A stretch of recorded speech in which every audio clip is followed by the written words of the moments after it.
Specifically, the article, which was published in Annals of Pediatry in 1961, definitely yes, by Asperger. It was published in German, and I found the translation to English, titled Psychology of Children with Celiac Disease, in which he describes children who had celiac disease, gluten intolerance in other words, and behavioral and psychological characteristics sometimes observed in them.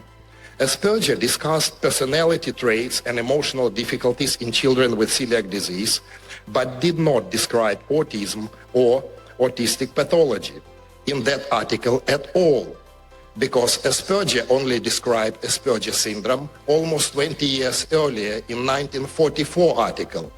And the 1944 article of Asperger had got no relation and no connection at all to Asperger's article of 1961. Neither children who had celiac disease, aka gluten intolerance, and behavioral and psychological characteristics sometimes observed in them.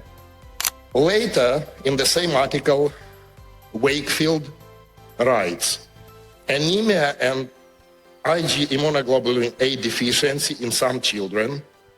Then he jumps and connects it to vitamin B12 deficiencies. Needless to say that there was no proof at all about the anemia, vitamin B12 deficiencies. There was no facts. I repeat again, this was just a collection of incoherent statements. Excessive absorption of gut-derived peptides from food, including barley, rye, oats. These are quotes, yeah, from that original article, and casein from milk and dairy products. Permeability of exogenous peptides is deficiency of phenyl sulfatransferase system. Presence of intestinal inflammation and absence of detectable neurological abnormality in our children, in those 12 children.